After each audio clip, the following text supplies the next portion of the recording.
this is one of the big misconceptions in meditation. It's not about losing awareness.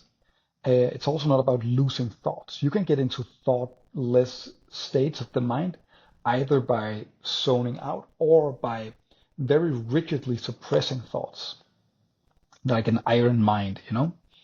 This is not the state of meditation that we look for. In meditation, we look for the natural flow of the mind.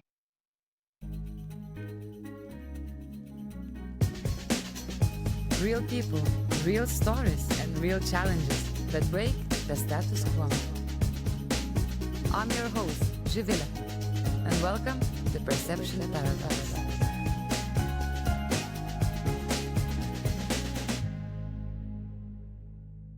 Ladies and gentlemen, today we're joined by Marcus, a highly trained human physiologist, parkour practitioner, and meditation teacher. And with over 15 years of experience in various movement disciplines and deep exploration into Zen Buddhism, Marcus brings a rare combination of physical mastery and mindfulness practice.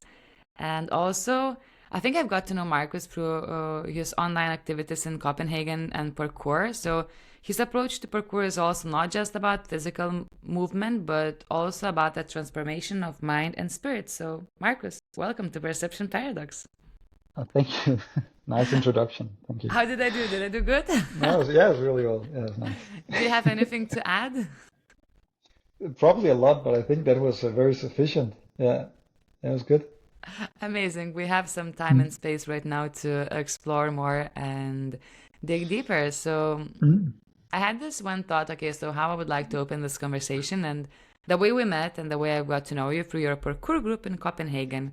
And even though I've never got involved fully, but somehow the social media thing, it just kept following me, what you do with parkour. So I think the very basic question, how did parkour come into your life?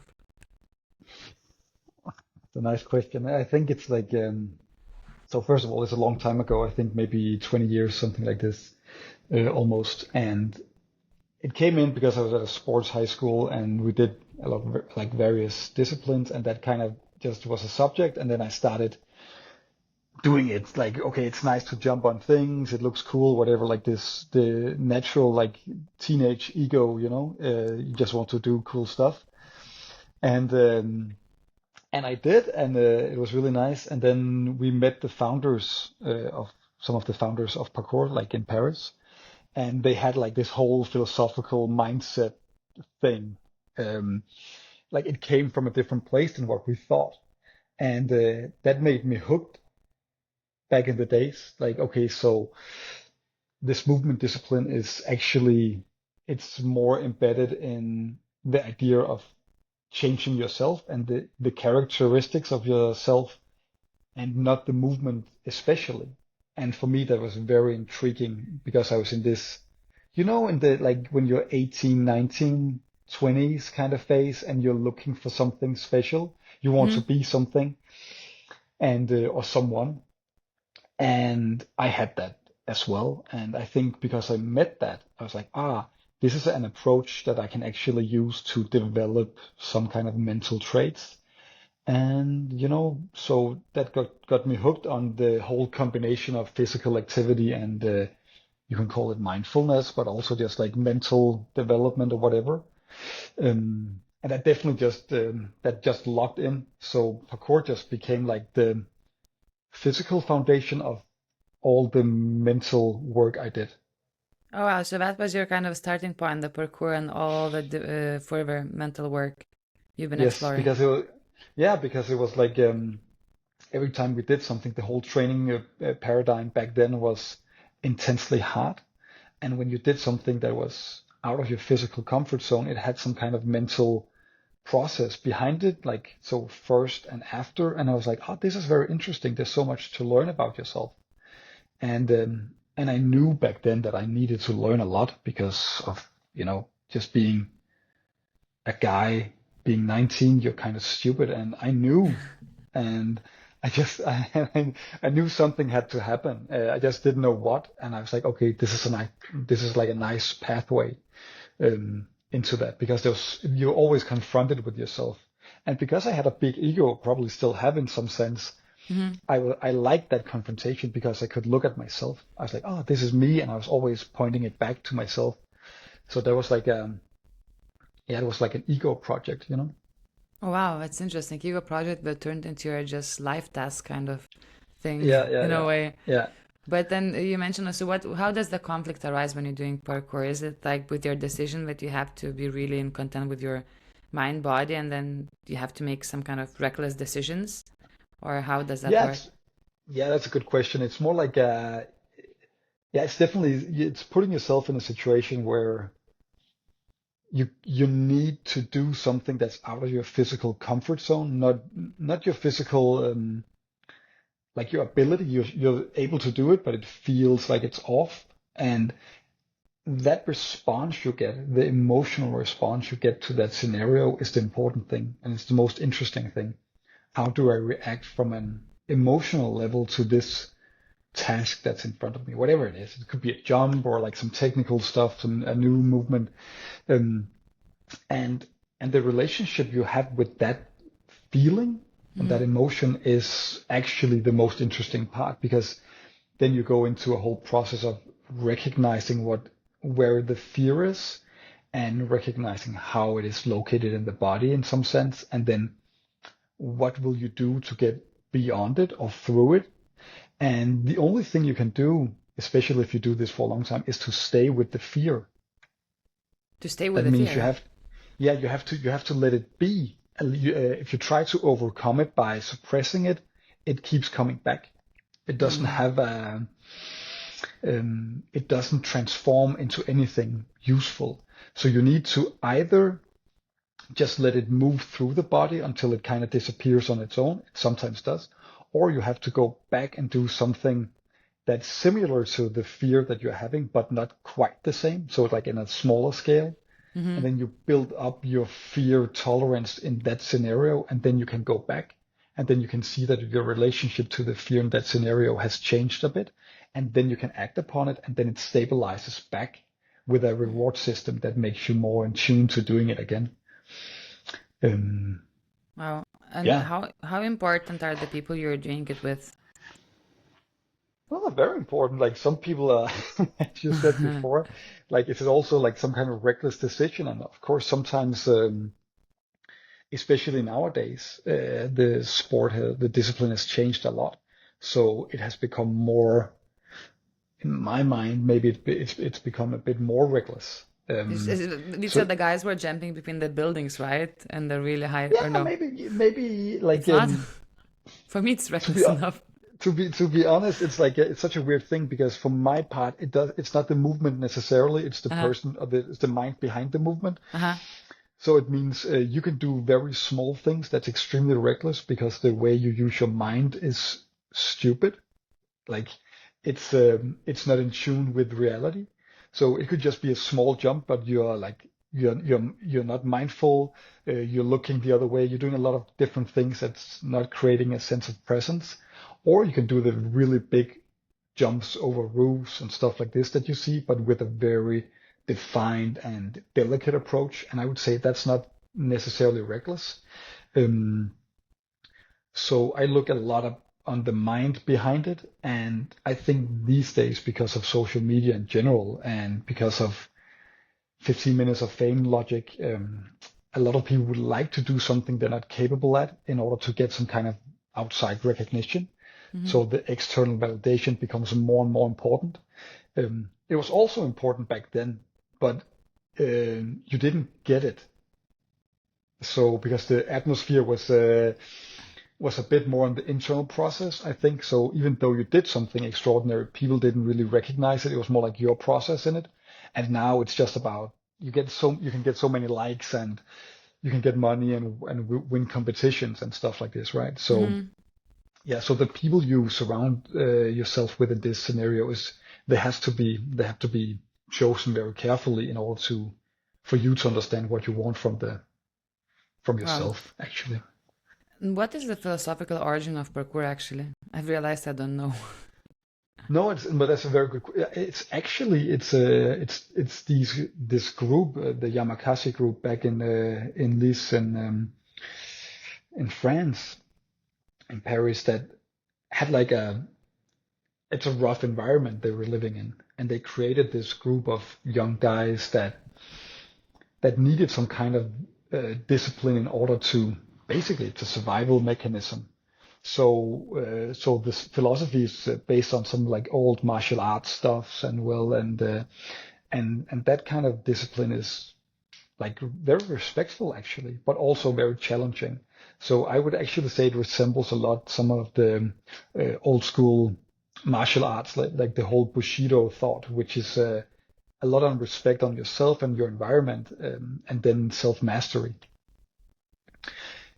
And then what I find to be extremely interesting is this is like the overcoming of hardships. So you do Hmm. something that's stupidly tough, and then you figure out like what does this imply for you as a human to do something that's very hard, and why you're able to do it, you know? And then sometimes you figure out that you're able to do more than you think, and this whole kind of, but without the whole success, you know, the business narrative that there's going on these days Hmm. about always like I think you also probably meet this a lot, the entrepreneur mindset of like always growing, just more and more and more. Yeah. Um, so it's without that. It's like we want to strive further, but from a like more internal and spiritual process. Yeah. Okay. Yeah, it seems like everyone is very much this global movement is happening, like everyone going more into Mm, inner self and inner journey, but that's we can touch base on that a bit later. I'm still mm, curious on the roots of how you ended up now being here where you are. And okay, we mm, mentioned parkour, but also it seems like the Zen Buddhism is taking a big part in your life. mm, Did it come hmm. along together with the parkour, or how did you discover that? Because you also you grew up Yeah, in Denmark, right? yeah. So I think it did because the whole the whole mental development thing, you know, that kind of phase I was in, it was very much structured on health, like how to create a healthy body, and then I came into this kind of healthy body, healthy mind logic. Um, and to be honest, it was super random. I read a book called Awareness, and I was really much into like these self reflections. So I was like, oh, this is awesome. And I read it and I was like, oh, this reminds me of something. And I remember having, I had like a subject in high school about religion, and Buddhism was one of the subjects that we touched upon. And I was like, it reminds me of some of the things in Buddhism. So I started to find these books on meditation and stuff like this. Um, and then suddenly within that journey, you know, Zen Buddhism struck me. I found a book on Zen Buddhism, and I was like, oh, Mm. okay, this is definitely something different. It goes directly to the core of things, and it was highly philosophical without the religious narrative, which was very appealing to me Hmm. because I'm based here. As you said, I'm from Copenhagen, and my whole childhood has been very agnostic. Like atheism has been the main religion, to say it like that. And then I'm very based in science. You know, I have a master degree in human physiology, so I was on the side studying in university, like sports science, and then I used Zen Buddhism as a way to cultivate mind without making it the same kind of logic as the sports science, because I had a feeling that if you only do sciencey stuff, then you miss something. If you only work on the intellect, then you miss sensory feelings. And I was like, we need to figure out how this match. So I was both in the science world and then I got hooked on Zen Buddhism back then. And then that just carried on. I was extremely open-minded. So I just went into like I wrote a book on tea and And tea tea. culture. Yeah, Okay, yeah. yeah, I saw something. So yeah. So and that's kind of the same philosophical foundation. So at that point, I started practicing Japanese and Chinese tea ceremonies in order to figure out like how does this kind of philosophical mindset from Zen, how does it apply in reality? in some kind of practical thing. Because Mm-hmm. if it's too much in the head, it's like, when you go to the therapist and you just try to talk yourself out of talking, or you try to think yourself out of thinking, and it's like, it seems like it doesn't work, and it doesn't. And we know for so many years that that's an approach that's just replicating its own fucking mental loops, right? Yeah. Mm-hmm. So I was like, we need to practice. And it made so much sense because I came from the parkour background, that practicing something in the physical world is Yeah. a nice way to change the mind. Yeah. So So what did you learn from all your experiments now with also the tea, and then you have the Zen Buddhism? It's kind of connecting different. It's same but different. yeah, it's a, oh, that's a big question. I know, I know. You Um, can narrow it down, but yeah. No, it's like there's some different things, but like one obvious thing is what you do is what you get, right? And it's what you become. So um, basic behavioral therapy, like you want to change behavior in order to change your mind. Some people think it's the other way around, and it can be in some sense, but it needs to be maybe a mixture of both. So if you start to practice something with the intention of that changing how you think, then suddenly the practice in itself will make you have new perspectives on life, on yourself.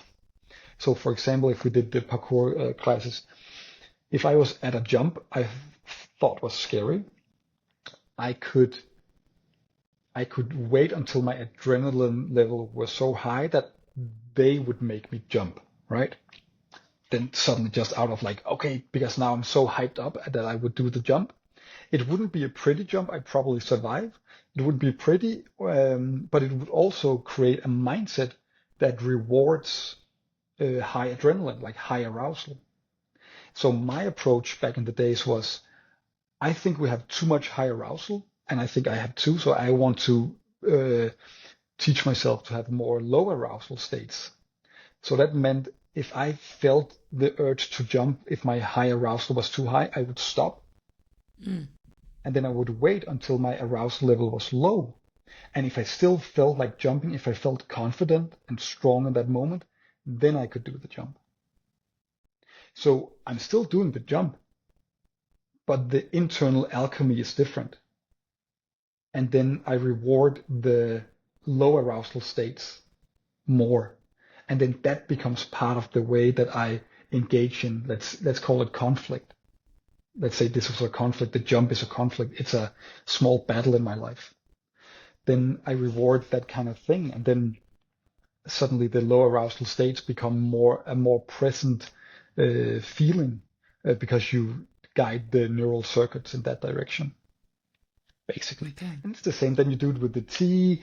The tea ceremony is very delicate, so it's like it's a lot about patience and like Uh-huh. delicate movements. And for me, maybe I wasn't that patient.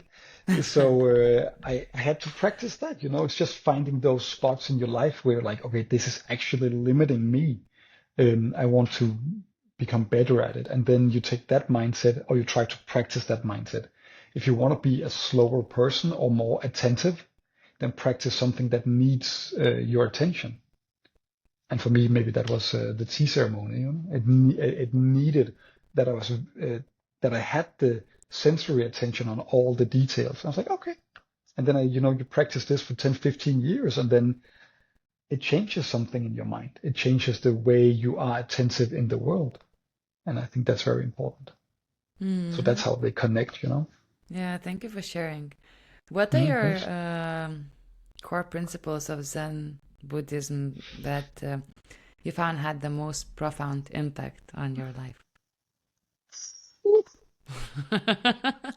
Oh my Lord. Where do I begin? Wow. Yeah, wow. Yeah, exactly. But that's a very good core principles, right? Yeah. Mm-hmm. Um, so Zen means meditation. That's like the direct translation. I need to say it like this. Um,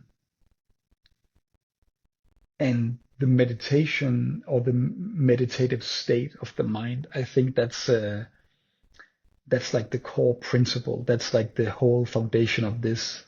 And in Zen, but in Buddhism in general, I don't know how much you know about the philosophy of it, but they talk a lot about this concept of emptiness. Mm-hmm. And emptiness is such a difficult term to coil in the West, especially because we don't really have anything for this. But I think that thing, the idea of emptiness, the idea that life is impermanent, that every moment is changing. Like when you say it like this, we could all say, everything is changing all the time. And we'd be like, yes, okay, yeah, that's true, right? But actually acknowledging that state in life and keep acknowledging the impermanent nature of everything from biological states to emotional and thoughtful states suddenly changes the way we approach ourselves and others, because that state of meditation is to be in emptiness. It is to be united with the impermanence. And if you're united with the impermanence, you also give space for your own emotions, but you also give space for other people's emotions and everything that we are, and there's a huge sense of freedom within that. And I think that's the core, impermanence. I think I would maybe say that's the core principle that changed most things for me. It's also the one that we keep coming back to. I teach meditation, and every time we have like new subjects up, like it goes directly into, but that's an impermanent state. And people are like, oh yeah, of course it is. Yeah, but if you haven't recognized it, then you're stuck in it. If you have some kind of state of anxiety and you think that it's going to be permanent, then you don't understand the world, because nothing is impermanent. Nothing is permanent. I'm not saying it's not going to be long lasting, but it's not going to be permanent. And the acknowledgement of change will also make things change faster, because we don't hold on to it. And I think that's super important, both from a psychological perspective, but also just from a direct personal perspective, right? Yeah, so impermanence might be the one. Wow, that's a strong one. Talking about meditation, so I'm really glad to see more and more people doing that, and in general finding the space to just calm down and to be within your own thoughts. So when it comes to meditation, I will ask this question because I heard different camp bases, what it is meditation, how do you define, do you meditate when you just sit in silence and you try to have no thoughts, or do you sit down and meditate and find actually space and place for those hidden thoughts and feelings come into your mind? So how is it? You sit down to meditate, or I don't know, you walk to meditate. Do you have any thoughts, or you literally just zone out and disappear? That's a really nice, so normally when I teach, for example, the first thing I tell people is that I ask them maybe like, how do you feel when you meditate, and most people would be like, I really feel like sometimes I'm just, as you say, maybe zoning out, like, yeah. And I'm like, okay, so you're sleeping, and and people would be like, I'm not sleeping, but you're also not aware. And this is one of the big misconceptions in meditation. It's not about losing awareness. It's also not about losing thoughts. You can get into thoughtless states of the mind, either by zoning out or by very rigidly suppressing thoughts, like an iron mind, This is not the state of meditation that we look for. In meditation, we look for the natural flow of the mind. That means, in some sense, you hover above what your mind is doing. You let the thoughts exist, but you also let them not exist. So the mind will keep creating thoughts until you die. It's also going to keep creating emotions until you die. If that stops, then you are dead. And so every time people will say, it's about this thoughtless state, it's like it's not about this because it's impossible to attain. So in meditation, especially within Zen, you recognize this very deeply, that it's not going to be possible to um, not have any thoughts. But what's going to be possible is that you do not put new thoughts upon your thoughts. It's like you do not talk to your thoughts. Mm. And That's a difficult one. that's a difficult one because, and that's why people find it so hard, because they're like, oh, meditation is actually just letting things be. So if thoughts pop up, you let them pop up, but you also let them just not pop up. You let them die again. And most people don't like that because they think that the thoughts that they're having are important. But if you actually notice how many random thoughts you'll have, maybe during just a day or just like a moment, then you'll figure out that most of them are not important at all. And this is part of the meditation practice, to recognizing the unimportance of your mind. This is also why the perception is important or interesting, because suddenly you see that what pops up in the mind is not a direct representation of life. It's also not a direct representation of who you are. And that's super important to notice, because then suddenly you don't have to have those self-conversations all the time. Random thought, and then you have random conversation, and just keeps going. And suddenly, do you know this, when you start somewhere and suddenly you're over here, and you don't really recognize this, but when you're over here, you'd be like, how did I get to this spot? And then you try to backtrack, and at some point you're like, really? Like, it makes no sense. And the meditation process. I'm just laughing because I have in my mind my whole life doesn't make sense sometimes, It's just the map. Exactly. Okay, so the meditation process. Yeah. So the meditation process is just recognizing that and trying to not do all of those steps. And at some point, when you've done all the steps, because we're gonna do it, then when you recognize, oh, I did all of the la la la la la, then you try to come back to some line of just maybe your breath or some bodily sensation, something that's not very thoughtful. And then you try to stay there, and then a new thought pops up. And being good at meditation, or having practiced a long time, just means that you catch this line of thought. You catch it early and you go back. You catch it early and go back. That's the thing. People think that you might gonna stay here on the line, just you and the breath all the time, but that's not gonna be the case either. You're just gonna go smaller, and if you go up, then when you go down, there's no self-judgment. It's okay. It's just thinking. I'm not doing it wrong. That's the whole process. And so that's the simple version.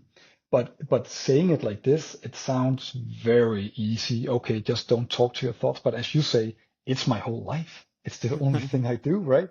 And so of course mentally it's not easy at all. It's super It's quite difficult. difficult sometimes, especially in more intense periods of life. If you live busy life and you're more into this, like, whoa, sometimes you just need to, oh, well, how do you stop this whole thread? And then we look all the external distractions, notifications and people and events, like, oh, that's a lot of energies. It But is. talking about the society and energies and this whole, your mission that you're doing with your teachings and where the whole world is going. So in Zen Buddhism, right, a strong focus is on the here and now. Actually, after my trip to Brazil, I wanted to tattoo it here and now, no joke. And so being fully present in the moment, right? But for me, sometimes it seems that gets into a big conflict with the current realities of the city life and the super fast pace. So what's your experience with that? Because you've been working with a lot of people and you've been, of course, observing the environment. Do we still have the space to actually be here and now with all this mix of a fast paced and virtual world? Yeah, it's a good question, because obviously not.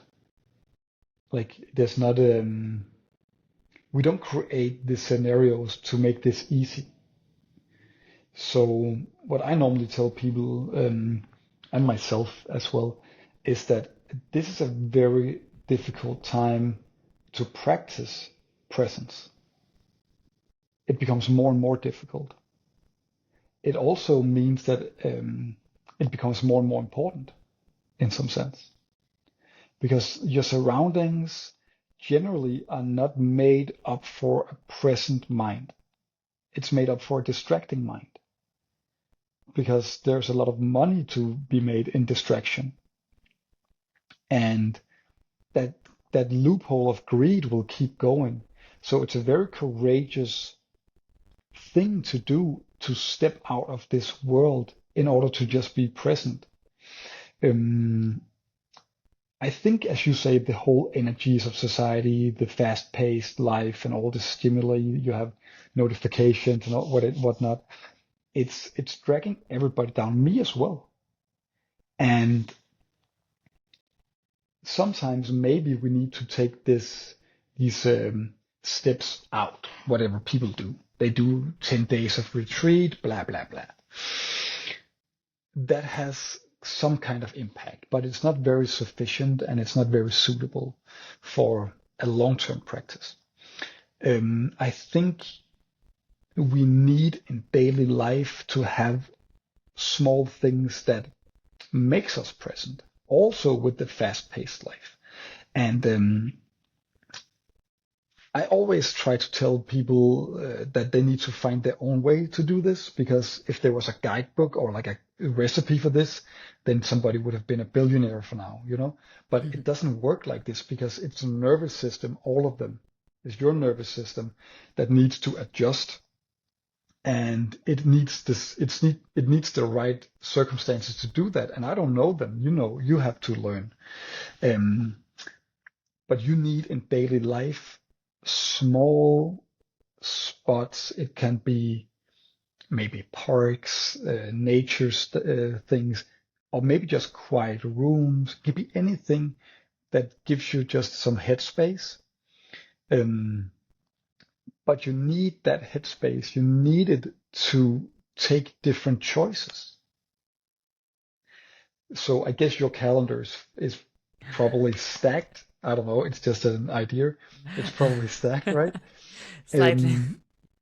Slightly But stacked, And you need, in order to understand the sense of presence, you need it to some degree be able to not stack it. So the headspace you get, if that doesn't change your behavior, it has no effect. And this is the problem generally. It is that we think that we can maybe meditate ourselves out of fast-paced life, and it's not going to work. You can meditate yourself into the realization that you're living a life that's too fast, and then you can slow it down.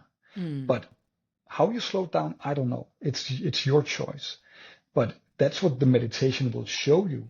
It's not gonna be an antidote to the fast life. That's why you can't sell it. That's why it's not popular enough.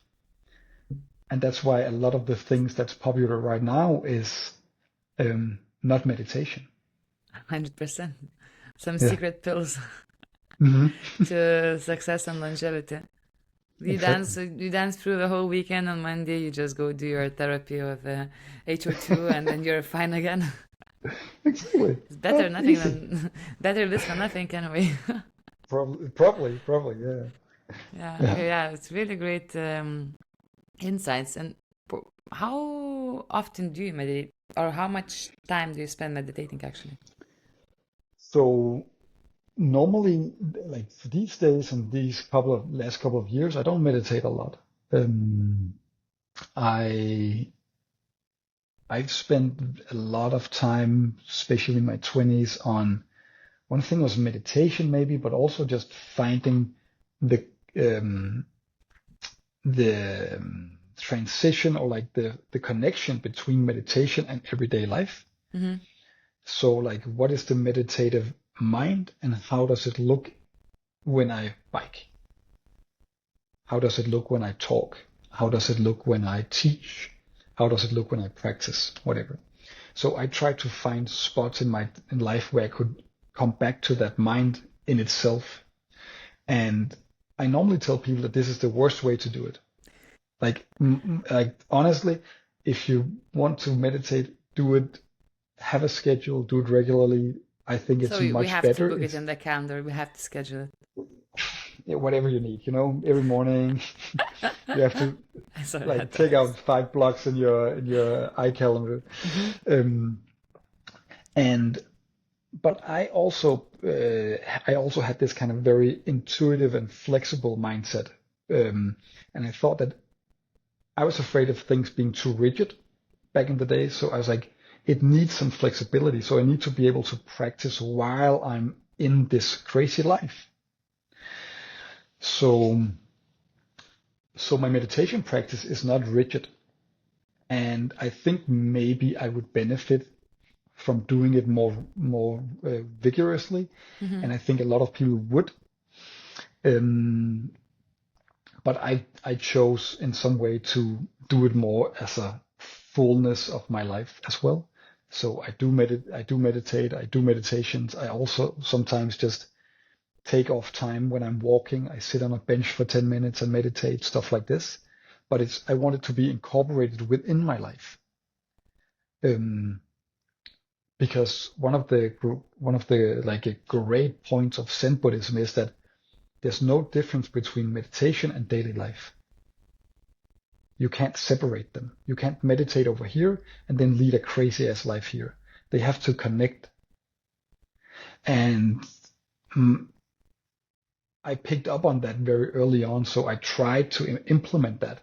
But now when I read about it and I talk to people who have been in the practice for a long time, old masters as well, they would always say that's a stupid approach. They would go like full on meditation for 10 years, 15 years, 20 years, and then you can try to apply it back into life. Yeah? Interesting, huh? And yeah, it's very interesting. But it's like you want to get that full in-depth knowledge on the mind and then you apply. And I think I'd been more open because I'm also, as you say, I'm from Denmark. Like I don't have any masters in my backyard. I had to approach this myself. So for me, it was like about creating this more wholesome and digestible foundation, but still being very true to the foundation of meditation. Yeah. So I don't have that schedule. That's pretty cool. I like that you don't have schedule. Hmm. I got back a bit now to a bit more scheduling because of the workload, but I had such a good time without my schedule for the last few years. I was like, That's whoa, nice. that's living because you're really like just flowing and you're still getting your things done just in a Exactly. different flow, seeing how you Yeah. feel and everything. So Yeah. for everyone who is listening right now, I mean, meditation and mindfulness in general, it's a big topic, and I'm glad that more and more people are turning into looking for new ways to kind of slow down, to live, and to connect with ourselves. What would be your guidance of someone who wants to start this journey but don't know where to Mm. start? Mm. It's, um, Now I'll try to be very honest here. Okay. Tell So me, be honest. I know a lot of people start with the apps, the Hmm. Headspace apps Yeah. and Sam Harris Wake Up and all of this. Yeah. And I get it, but it's stupid. Why? Because it's a new tool. The whole thing about meditation is that you have to be, um, let's say this, you have to be not addicted to anything. You have to be like the freedom that comes with the mind, and inside the mind. It's like a non-attachment to objects, to techniques, to whatever. Does that also And include music? Sorry for interrupting. Does that also yeah, include music? Okay. yes. This is the most this is the most intense level of the practice, right? But because the foundation of this is what is the freedom of the mind? How is the mind like absolutely free in itself? I always find it to be a paradox that people then introduce more things in order to find this no thing. And so I would always recommend people to not start with the apps unless they are they are 0% motivated without the app. You know, if that is exactly what you need to just get a slight bit of motivation, okay, fine. But you need to understand that if you do that, at some point you need to leave it. And that situation where you get kind of hung up on something and you kind of use it as like as an addiction, or you like, I need that to carry on. Getting rid of that, letting go of that is really tough. So for my part, I'm always like, then just don't start it. It's like it's much easier to not start smoking than it is to quit smoking, and Mm-hmm. it's the same in this regard. Um, so, but of course, you choose.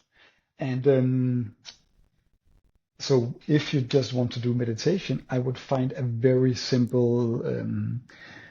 Now I say simple book, but I would find a book that has some simple instructions. It doesn't have to be intense. For my part, sorry, I read a book that's called what's it called? The Joy of Living. I think it's called Mm-hmm. the Joy of Living, and it's a Tibetan book about from a Tibetan Buddhist, and he writes very simple, and it's a modern book. He writes about meditation, and you read it, and it has some nice arguments of why it's nice to meditate, and it doesn't lie. It doesn't make it into a happy pill. It doesn't make it into a miracle cure. It doesn't make it into anything, but it still kind of guides you in a direction of like, okay, this is nice. I'll try this. Um, and because why I say this is that a lot of people, they try to meditate and then they sit down with all their confusion and they're always confused. Am I doing it right? And as soon as they tell themselves that they are not doing it right, they will stop. So you need some kind of literature or maybe a podcast or whatever that tells you to start with that you can't do it wrong, that you're not doing it wrong. If you feel like you're doing it wrong, you're probably doing it right. Okay. You need something like this. You need something like this that kind of tells you that that's such a long process that just doing it is perfect. Just sitting down and being silent is fine, and you'll figure it out. It's like a research. Yeah. Um, and then from there on, it's very progressive. I think for a lot of people, they like to, go all in 30 minutes a day. I'm like, this is the schedule. And I'd just be like, sit for as long time as you feel comfortable today, and then you do the same tomorrow. And if it changes, then let it change, and then at some point, maybe see over time, maybe in a month, have you built up for like maybe 10 minutes, and then try to just progressively increase. And then once in a while, do something extreme. Hmm. Sit for 1 hour I'll and just then go see how straight to that, Vipassana. yeah, just do something. You just do 10 hours, 10 Just days. 10 days, why not? I could do it. What? I wanted to do, A but I lot of had, yeah. a lot of people do that, right? Yeah. No experience. They just go 10 days But silence. but you just put yourself into this challenge and then you just face it. Yeah. And I think you're a bit this is a bit of a fast track in a way if you things you learned and suffered there and Mhm. take outside this closed environment and actually apply it in your daily life. Yeah. I know quite Yeah. I a lot think of because people that's, who got a good influence on that actually. I think some people really do. Like the deep immersion is important. And some people get, but this is the same as sometimes, when people get into some kind of psychedelic trip and they'd be like, Yeah. oh, I saw this and this, and it changed some things in my perception of the world. I'm like, that's a beautiful thing. Now practice it, right? Yeah. And I know that we talk about the connectivity of the brain and stuff like this, especially when you do stuff like this, but the long-term stability of the brain is practice. Mm. And this is why I find meditation to be so interesting, because nowhere within the meditation has anybody ever said that this is going to be fast. There's nobody who's lying. Like if you read the old texts, it's fascinating. They are just like, yeah, this is just your life now. And I love it. It's so honest. It's like they're not fooling anybody. They're like, life is really tough. We're all suffering and it's difficult to be here. But so let's start now. And it's, in my mind, I think that's just I think it's a beautiful approach because they don't want, they don't try to gain anything. They don't want to get anything from you. They just want you to know what is the baseline of your life. And it's long, so let's start tomorrow, But Let's start um, now, not yeah, tomorrow. exactly. Yeah. It's all about So now. You don't move things. you don't have tomorrow, right? Yeah, maybe there is no tomorrow. You Yeah, never know. exactly. Exactly. But Yeah. have you tried looking into also the connectivity with the brains and the sound frequencies? I've seen some researches now that a lot of people are not pushing, but practicing and communicating this connection of the frequency with the brain and meditative state, how it can actually help to retrain the Yeah. pathway, the neural pathways. hmm Um, so yeah, and I was studying my master thesis in neuroplasticity, Okay. and we talked a lot about like how does the brain evolve, how does it change, and all this. And I think what a lot of people forget to realize when you do brain research or neuroscience in general is that it's super difficult. And for example, talking about sound waves and brain waves, when you do the EEG of the brain, you get the alpha waves and beta waves and stuff like this. The foundation of the scientific foundation of like what that means is very difficult to decipher, and there's still arguments for and against it in some way. And also the stuff that I did back then was also we also had arguments for and against, like, is it a good method? Could it be better? All of this. So I think the research in itself is so difficult that we need to be a bit more skeptical towards stuff like this. And I remember my teachers, my professors back then, which were super reliable and again very honest. Um, I never heard them endorse anything that had that kind of impact because the research often lacks so much power. Um, so I'm always a bit skeptical, and I Mm. always try to look into it a bit. And I'm like, if it works for somebody, it's fine. But the placebo effect is immense. It's It's a real uh, thing, no? it's a real thing. It's the only thing that we take into account anytime. So it's the only thing we know fucking works, right? I'm sorry. Yeah. Um, but that's how it is. So I'm very much like every time people want to biohack the brain, I'm super skeptical. Okay. I'm super skeptical every time people want to biohack it. And I'm also extremely skeptical with people who wants to biohack, for example, the vagus nerve Uh-huh. with all the breathing exercises. And Yeah. I'm like, we know that breathing exercises can have some kind of acute impact, maybe on the parasympathetic nervous system, and it's Hmm. beautiful to get maybe a small decrease in heart rate and stuff like this. But for long-term stress, for all of this, maybe we need to change our job, you know? Maybe you can't fix this with some kind of conscious breath work.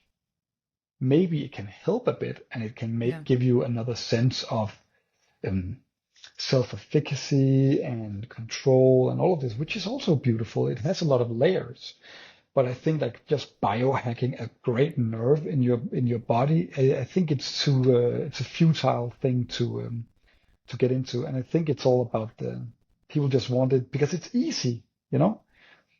And Yeah. every time I've been reading about, I've done a lot of like studying on the vagus nerve just to figure out like how can we be sure.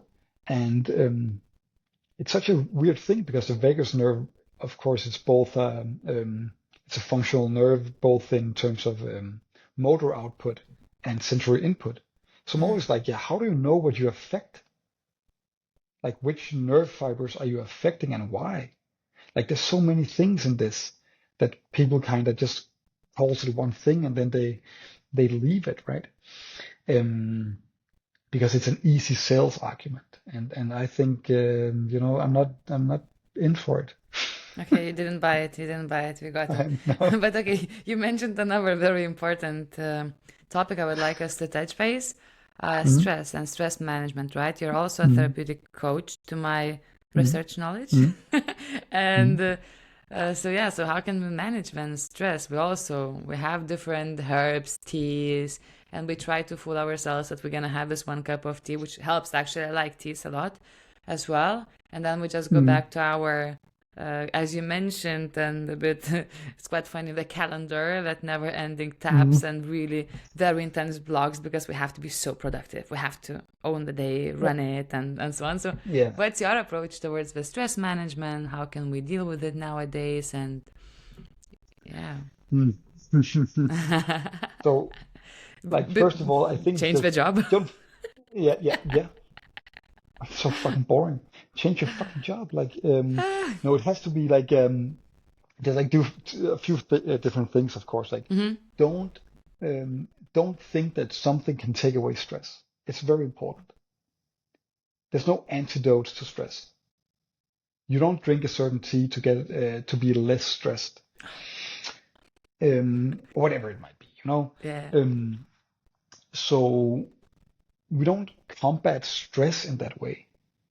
The nervous system, the body regulates stress when it has the ability to. So that means when you give it rest, it will de-stress by itself. It's a natural balance it's trying to seek, but it needs some time and space for it. That's why sometimes if you go to a yoga class, yin yoga class, you're like, oh man, the yin yoga is so de-stressing. There's probably some components within the atmosphere and the self-care and all of this that it might benefit a bit. But generally, you're also just not stressing in those moments. There's no stress layer on your body and on your mind, which gives your body time to regulate your stress levels. Huh? So for a lot of people, I think recognizing this first is very important. You can't buy and run yourself out of stress. That means you can't outwork stress. When you have noticed this specifically, you have like one task, and it's to recognize your biggest stressors. Whatever. Now we just said quit your job, right? Might be one of the big ones. Yeah. Maybe you can change your job situation. Maybe Maybe you it's a can't. relationship situation. Maybe it's the You never relationship. know. Maybe it's your family, you know? Yeah. Maybe it's your own head, you know? Maybe it's you and the way you approach everything in your life. Maybe you need to go to therapy. So there's so many components within that built into the stress mind and the stress bucket. And I myself also navigate stress quite poorly, because I have a huge urge of I want to help people, so I go out of my way to do that, and I suppress some emotions within myself because I think it's better given to somebody else, and then that stresses me immensely, and then I get fucked up, you know. So we Hmm. all have our different reasons and patterns to do this, and no matter how they look, we need to find the stressors and we need to figure out how to navigate them. And in most cases, the only thing we can do is to stop. To stop And something what causes you stress, or just to stop everything we're yeah, doing and just to no, think? something, whatever it is, just stop Yeah. something. Look at it as it's a whole web of things. And if you can take one thing out or just stop that, or maybe just have less of more things could also be, um, then all of it would maybe help. Um, And I think that's the important approach is to, again, we try not to fool ourselves here. Hmm. As you said earlier, this life is fast paced. Fast paced will stress you out. You cannot not be stressed in this life. The question is how much and how big is your tolerance? Hmm. Yeah. And how well does your nervous system regulate this? I thought I had a really good nervous system. I thought it regulated it extremely well. And it did when I was 25. But 10 years later, it doesn't regulate very well because it keeps building. Yeah. And now I feel that, I get stressed more easily. And then I have to take that approach and be, okay, I need to not do anything today and spend more time alone, maybe, whatever it might be. And it doesn't have to be a lot. We just need to recognize that, because what most people do is they recognize the pattern of stress and then they try to do more exercise. But more exercise might increase stress. We need moderate amount of exercise in order to handle stress better. But if you go beyond that, then it's just increasing stress. So, you can't do more things in order to get less of things. You have to do That less. totally makes sense. I know so many stories lately.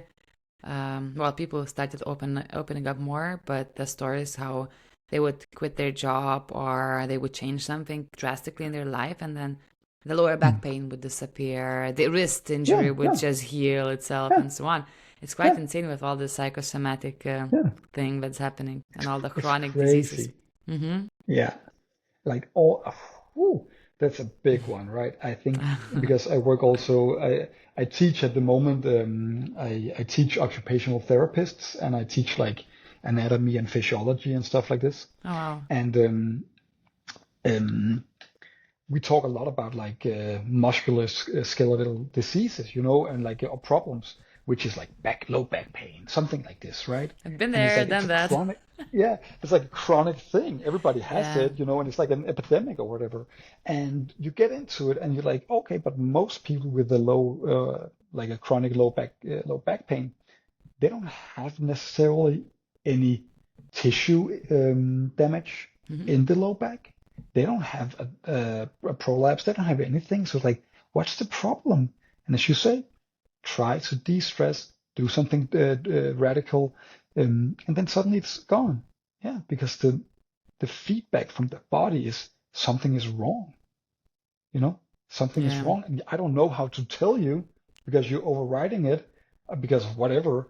And then I need to tell you by, hey, now you can't move your feet or whatever. And or every That's time you really wake up in the wild. morning, yeah, it No, is. it's wild. I But had it's very similar thing, and it's really wild. I woke mm, up one day and I could not straighten my back, and I was living my dream life, surfing in the mm, morning, Muay Thai in the yeah, afternoon, yeah, yeah. having my grapefruits, and like the next thing I see that I cannot get out of bed, man.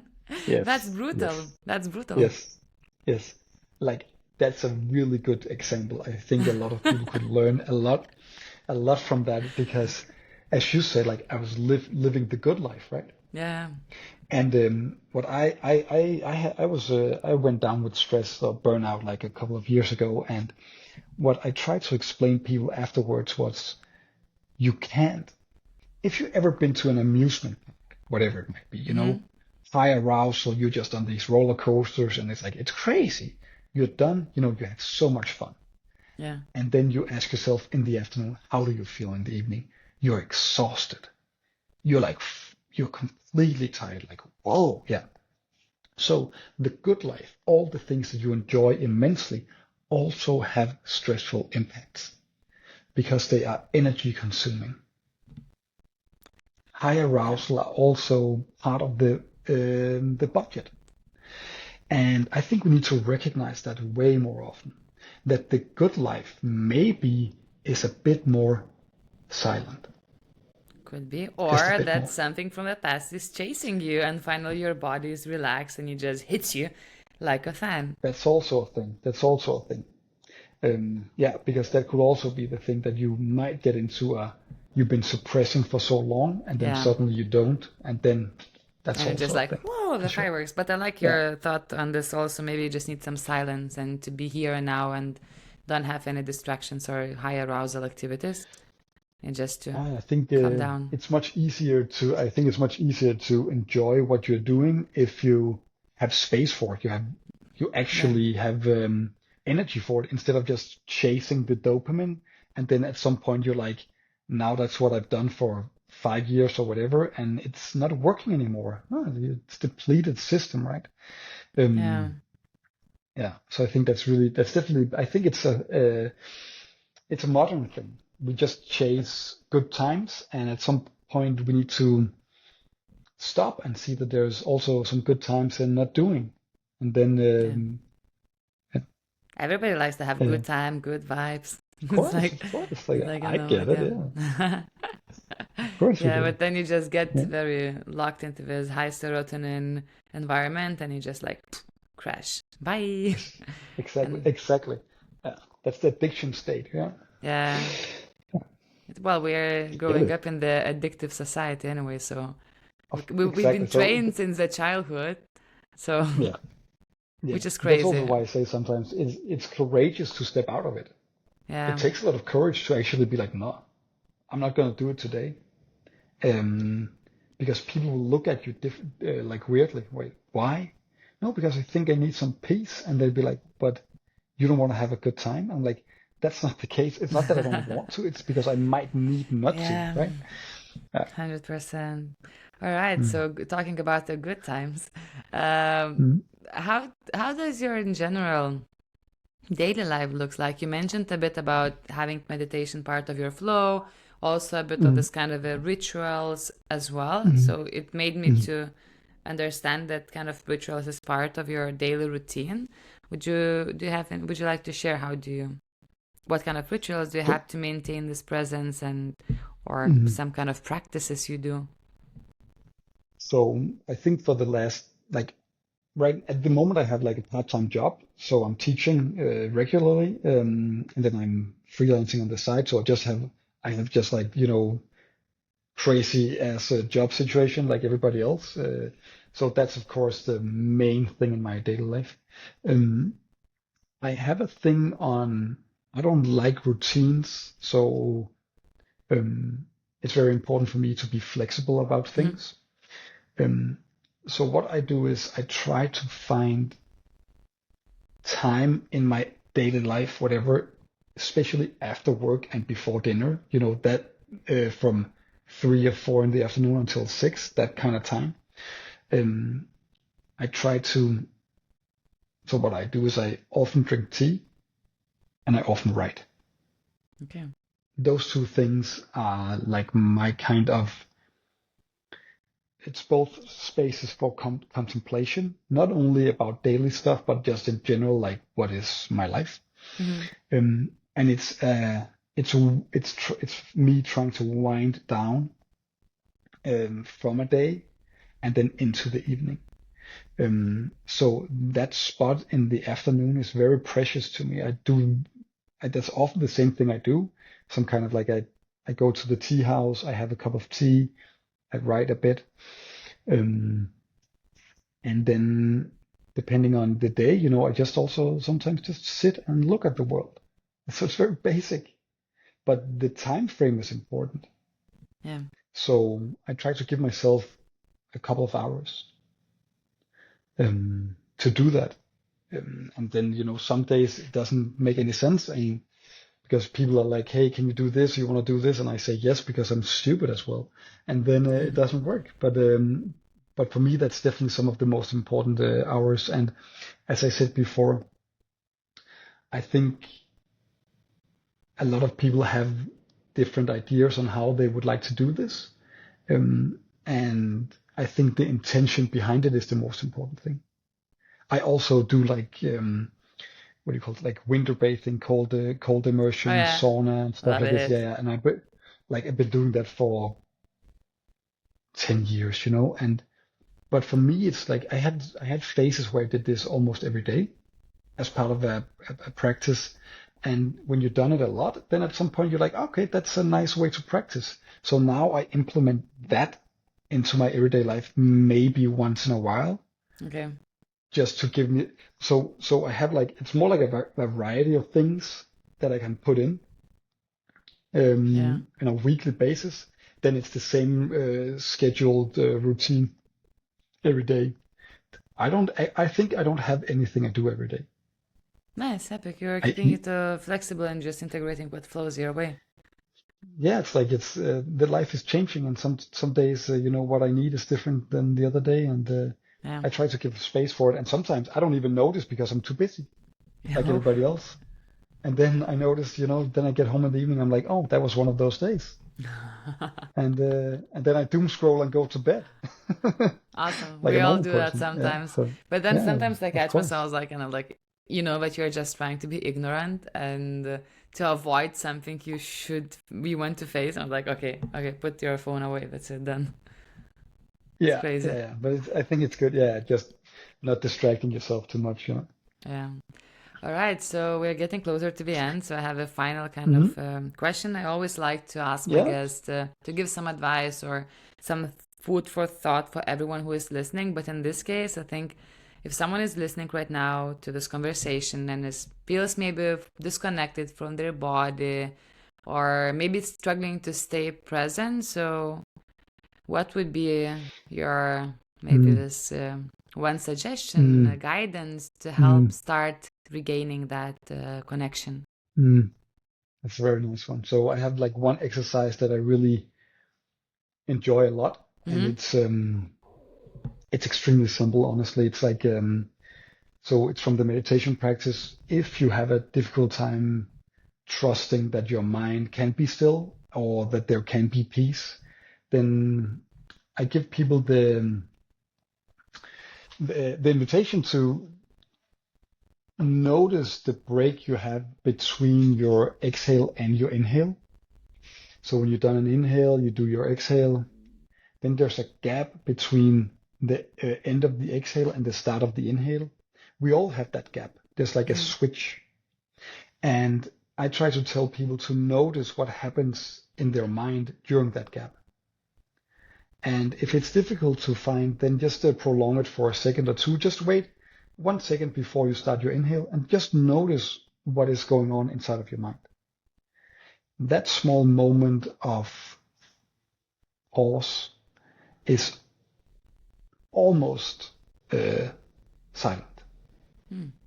but it's only silent if you notice. Mm. So if you have difficulties trusting that that the body works or your mind is maybe it's too flustered or anything like this, try to sit with that for a couple of breaths, and then at some point you let it go and then do it again. But just notice that within that spot, there's always a sense of peace because then it's easy to come back to. Beautiful. That would be my suggestion. Thank you so much to everyone that's find that small moment to pause and also to breathe. I think that's crucial. But Mm. Marcus, thank you so much for joining Perception Paradox. Really cool talking to you and really glad that Thank you for letting you me came. here. Yeah. So thank Awesome. everyone for listening. And how can people follow your journey actually? What's the best channel? I think Instagram would be the best channel. Instagram is okay. So it's going to be in the Yeah. description. And again, thank you everyone for joining. Have a peaceful day. And yeah, see you next week. Thank you. Bye. Yay.